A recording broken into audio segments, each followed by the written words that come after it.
तो चलिए आरंभ करते हैं अपनी कक्षा। आज हम लोगों ने पिछली क्लास में पढ़ा था कि मिरर बनाए कैसे जाते हैं, उत्तल दर्पण के द्वारा प्रतिबिंबों का बनना, सॉरी इमेज कैसे बनते थे, इमेज फॉर्मेशन पढ़ा था लास्ट क्लास में।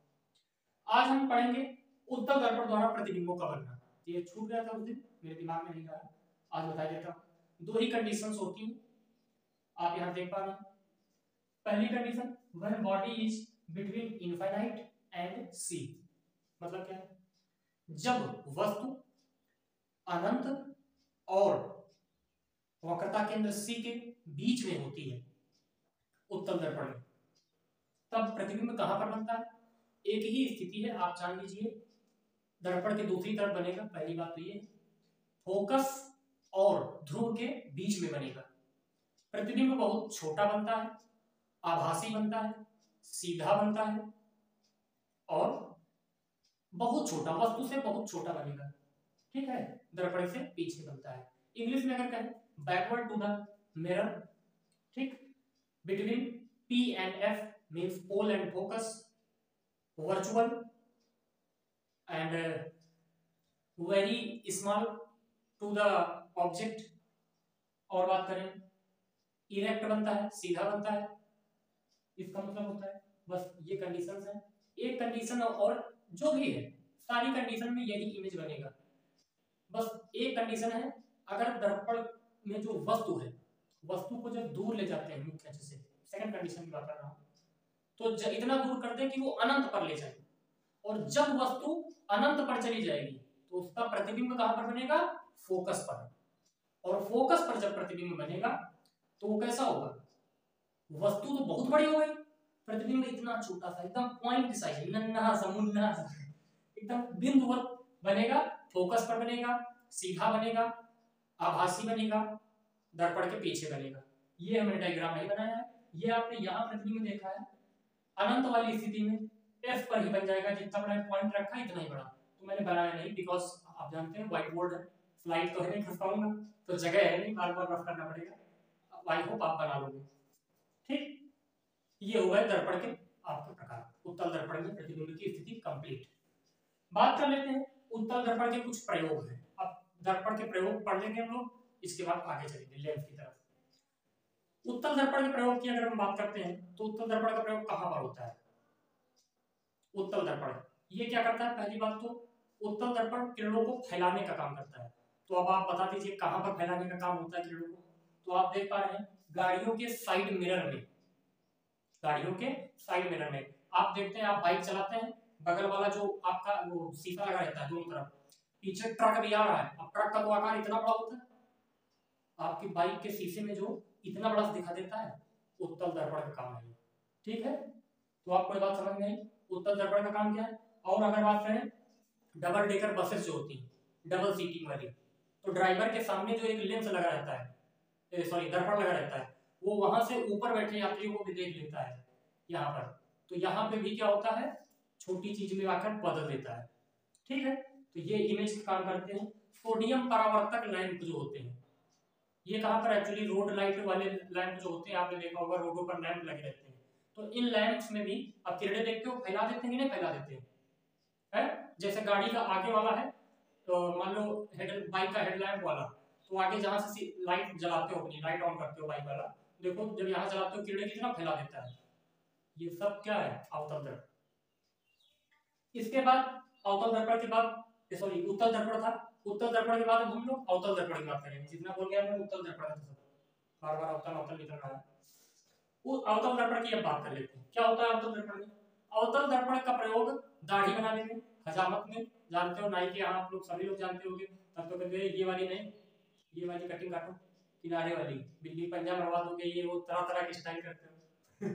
ठीक, सौर भट्टी आप जानते हो, सौर भट्टी में भी, ठीक, दंत विशेषज्ञ जो डेंटिस्ट वगैरह डॉक्टर होते हैं, दांत कीड़ा वीड़ा चेक कराने जाते हो, तो वहां पर क्या देखते हो कि देखो भैया सफाई पाई करवा दो, कुछ लोग तंबाकू खाते हैं हमारे भाई, तो वो जाते हैं जब सफाई पाई करवाने, तो उनके यहाँ जब डेंटिस्ट चेक करता है, इसी तरीके यही लेंस लगा के चेक करता है, सॉरी दर्पण, अवतल दर्पण लगा के। ठीक, अवतल दर्पण या उत्तल लेंस, अब अभी बताएंगे दोनों का कॉम्बिनेशन क्या है।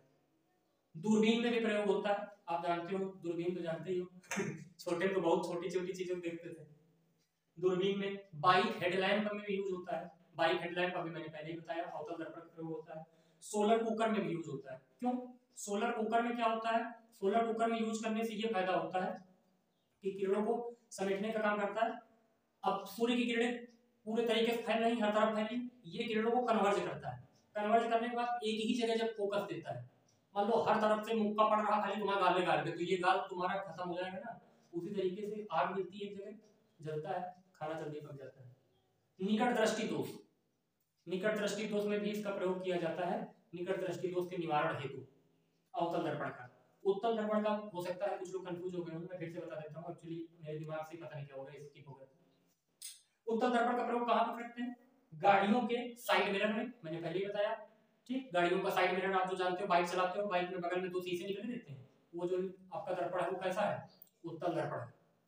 इसके बाद उत्तल दर्पण का प्रयोग डबल डेकर बसों में किया जाता है। ड्राइवर जो ऊपर के यात्रियों को देखता है वो इसी की मदद से देखता है। सोडियम परावर्तक लैंप जो रोड पर लगे रहते हैं, आप जानते हो, रात में जलते हैं, स्ट्रीट लाइट्स वगैरह, उनमें भी इनका प्रयोग करते हैं। दूरदृष्टि दोष, दूरदृष्टि दोष में किसका प्रयोग होता है? उत्तल दर्पण का। क्लियर हो गया आपको? कोई दिक्कत नहीं। ठीक, अब मैं आगे बात करूंगा रेखीय आवर्धन। ये आपका दर्पण वाला काम खत्म। रेखीय आवर्धन क्या है? अंग्रेजी में कहते हैं लीनियर मैग्निफिकेशन। लीनियर मैग्निफिकेशन की अगर हम बात करते हैं तो अच्छा, वो क्या अंग्रेजी में क्या कहते हैं उसको? Convex mirror. ठीक, image formation in the convex mirror. I hope Hindi चलेगी इसमें। रेखीय आवर्धन क्या होता है? The ratio of the length of image and the length of object is called linear magnification. यानी प्रतिबिंब की लंबाई और वस्तु की लंबाई के अनुपात को रेखीय आवर्धन कहते हैं। m बराबर i अपॉन o होता है। m से मैग्निफिकेशन होता है, i से लेंथ ऑफ इमेज, o से लेंथ ऑफ ऑब्जेक्ट, इसी को v अपॉन u कहते हैं। अब देखिए, ये थोड़ा चिन्ह परिपाटी, साइन इनसिग्निफिकेंट साइन कैरेक्टरिस्टिक्स जब पढ़ाऊंगा आपको, चिन्ह परिपाटी न्यूमेरिकल के टाइम, तो वहां पता चलेगा। कॉनकेव यानी अवतल लेंस के लिए क्या होता है? अवतल दर्पण के लिए क्या होता है? अवतल दर्पण के लिए v माइनस का होता है कि नहीं होता? तो माइनस का v अपॉन u, और माइनस का u भी होता है, तो minus v minus u cut जाएगा तो क्या हो जाएगा? v by u। फिर इसी तरह आगे जब बढ़ोगे, उत्तल दर्पण के लिए क्या होता है? उत्तल दर्पण में v प्लस होता है, u माइनस होता है, तो v अपॉन माइनस का u करोगे तो माइनस v अपॉन u आ जाएगा। ये न्यूमेरिकल में यूज आएगा, लेकिन एक नंबर के सवाल में एयरफोर्स वगैरह में, नेवी वगैरह में पूछ लिया जाता है इस तरह से, और मेरे में ये आया भी था, इस पर एक क्वेश्चन बताऊंगा आपको। लेंस, लेंस क्या होते हैं? लेंसेस की बात करते हैं, मैंने यहाँ पे लिखा कम है, आपको एक्सप्लेन करूंगा। लेंस क्या है? ऑफलाइन हो तो सब बिना लिखे ही पढ़ाऊंगा, लेकिन यहाँ मजबूरी है, टाइम की कमी रहती है, 10 मिनट तुम वीडियो देख नहीं पाते हो, टाइम वेस्ट होने लगता है, रील 3 घंटे खसकाते रहते हो, यही तो आज की कमी है, क्या बताऊं। कभी सुधरो, जब समय आएगा, जब तकलीफों को पता चलेगा, तब जानोगे वास्तविकता क्या है। एनीवे, लेंस पर डिस्कस करते हैं। लेंस क्या होता है तो मैं समझाता हूं। एक या एक से अधिक जो आपके स्फेरिकल पृष्ठ होते हैं, स्फेरिकल रिफ्रैक्टिव सरफेस, यानी एक से अधिक पारदर्शी माध्यम के जो आपके गोलीय पृष्ठ होते हैं, उनको हम लोग, उनके टुकड़े को लेंस कहते हैं, वो लेंस कहलाते हैं। एक ही हो, मान लो गोली टाइप का होगा, ठीक है। अब पारदर्शी होना चाहिए, बस। पारदर्शी मतलब क्या होता है? इधर से देखो तो उधर पहुंच जाए। दर्पण में क्या होता था? सेम चीज यही थी, बस दर्पण में क्या होता था? अपारदर्शी था, यानी पारदर्शक सतह थी वहां पर, एक जगह पे पारदर्शक मतलब नहीं था, अपारदर्शी था, सॉरी। इधर से लाइट जाए वापस, लेकिन इसमें वापस नहीं होना चाहिए, इट्स कॉल्ड लेंस। कोई भी इसमें विशेष चीज है नहीं। लेंस दो प्रकार के होते हैं, कौन कौन से होते हैं? उत्तल अवतल, यानी lenses are two type, concave and convex. अब कॉनकेव कैसा होता है, कॉन्वेक्स कैसा होता है, मैं आपको बनाकर दिखाता हूं, आप ये देख लीजिए। यहाँ पर इधर ही बना देता हूं, देखिए परिभाषा में बोल रहा हूं, लिख लीजिए। उत्तल लेंस मैंने लिख ली, उत्तल लेंस, उत्तल लेंस किनारों पर सकरा होता है, बीच में मोटा होता है, ठीक। कॉनकेव लेंस जो होता है कैसा होता है? किनारों पर ऐसा कुछ, किनारों पर सकरा होता है और बीच में मोटा होता है। देखो हमने बीच में मोटा कर दिया कि नहीं कर दिया, और किनारों पर सकरा कर दिया। ये कौन सा है? कॉनकेव। कॉन्वेक्स कौन सा होता है? सॉरी, कॉन्वेक्स है यार, और उत्तल लेंस जो होता है इसको कॉन्वेक्स बोलते हैं, अवतल को कॉनकेव बोलते हैं। अवतल में क्या होता है कंडीशन, अवतल में कंडीशन किनारों पर मोटा होगा, बीच में पतला होगा। तो ये देखो किनारों पर हमने मोटा किया, बीच में एकदम पतला हो गया, फिर किनारों पर मोटा। ये डायग्राम दोनों बना लीजिए, उत्तल लेंस अवतल लेंस, कॉनकेव कॉन्वेक्स। ठीक, अब कॉन्वेक्स और कॉनकेव में भी प्रकार होते हैं, ये न्यूमेरिकल में फिर काम आता है। अभी हमने उस दिन एक फार्मूला बताया था पिछली क्लास में, 1/f बराबर n-1 into 1/r1 minus 1/r2। ये लेंस मेकर सूत्र होता है, लेंस मेकर फार्मूला। इसमें यहीं से कॉन्सेप्ट क्रिएट होते हैं और वहां पर लगते हैं, जब न्यूमेरिकल आएगा तो बताया जाएगा आपको। जैसे उभया उत्तल, यानी दोनों तरफ उत्तल हो। ये कॉन्वेक्स लेंस तीन प्रकार के होते हैं, उभयोत्तल, समतलोत्तल, अवतलोत्तल। उभयोत्तल को कहते हैं बायोकॉन्वेक्स, समतलोत्तल प्लेनोकॉन्वेक्स, अवतलोत्तल कॉनकेव कॉन्वेक्स। तो बायोकॉन जो आपका होता है बायोकॉन्वेक्स, बायोकॉन्वेक्स ये क्या होता है, दोनों तरफ का, इधर भी आपका होगा इधर भी होगा, तो ये आपका बन गया बायोकॉन्वेक्स। नेक्स्ट समतलोत्तल की बात कर लेते हैं। समतलोत्तल एक तरफ प्लेन होगा, एक तरफ उत्तल होगा, एक तरफ प्लेन होगा, एक तरफ उत्तल होगा, ये आपका बन गया समतलोत्तल। अवतलोत्तल क्या होता है, समतलोत्तल का इंग्लिश क्या कहते हैं, प्लेनोकॉन्वेक्स, प्लेनोकॉन्वेक्स। अवतलोत्तल एक अवतल एक उत्तल, ये आपका बन गया अवतल और ये बन गया उत्तल। ध्यान से पहचानिएगा, ये है आपका कॉन्वेक्स और ये है आपका कॉनकेव। क्लियर है, तीनों डायग्राम आपके सामने। इसके बाद कॉनकेव में सेम है चीजें, उभयावतल यानी बायोकॉनकेव, उत्तलावतल यानी कॉन्वेक्स कॉनकेव, समतलावतल प्लेनोकॉनकेव। आइए पहले वाले की बात करते हैं, उभयावतल।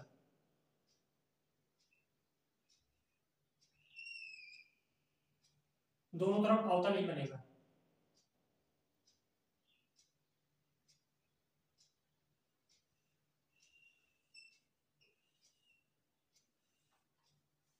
ठीक, ये आपका उभयावतल। उत्तलावतल में क्या होता है, उत्तला अवतल, उत्तल एक तरफ बनेगा, ये बन गया उत्तल, एक तरफ अवतल,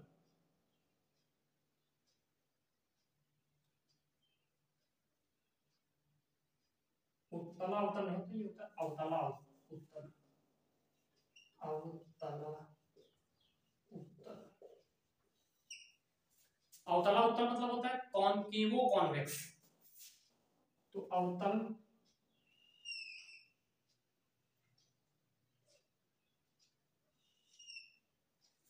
ये आपका बन गया कॉनकेवो कॉन्वेक्स। देन इसके बाद समतला अवतल,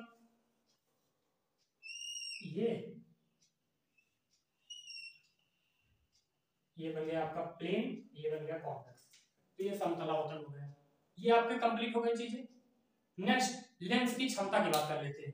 क्या होती है power of lens, power of lens क्या होता है, किरणों को जिसके जितने ज्यादा मोड़ने की क्षमता होगी उसकी फोकस दूरी उतनी ही घट जाएगी। यानी इससे हमें क्या पता चल रहा है, जिसकी फोकस दूरी ज्यादा होगी उसकी लेंस की क्षमता यानी पावर ऑफ लेंस कम होगी। क्लियर हो रही बात, यही चीज यहाँ पर लिखी नहीं है, आपको ये बात लिख लेनी है, आप बैक करके लिख लेंगे जो मैंने बोल दिया। लेंस की क्षमता P बराबर 1/f मीटर में होती है, अगर सेंटीमीटर में आपको निकालना है तो यही चीज आपको कर लेना है 1/f sorry 100/f into centimetre में निकल आएगा। ठीक, और मीटर में 1/f। संयुक्त लेंस की क्षमता क्या होती है, अब संयुक्त लेंस क्या होते हैं, मैं थोड़ा सा रफ करके बनाता हूं इसको। संयुक्त लेंस आपको नीचे दिख नहीं रहा होगा, ठीक, मैं इसको अलग से दिखाता हूं। आई होप आप एक स्क्रीनशॉट ले लिया होगा।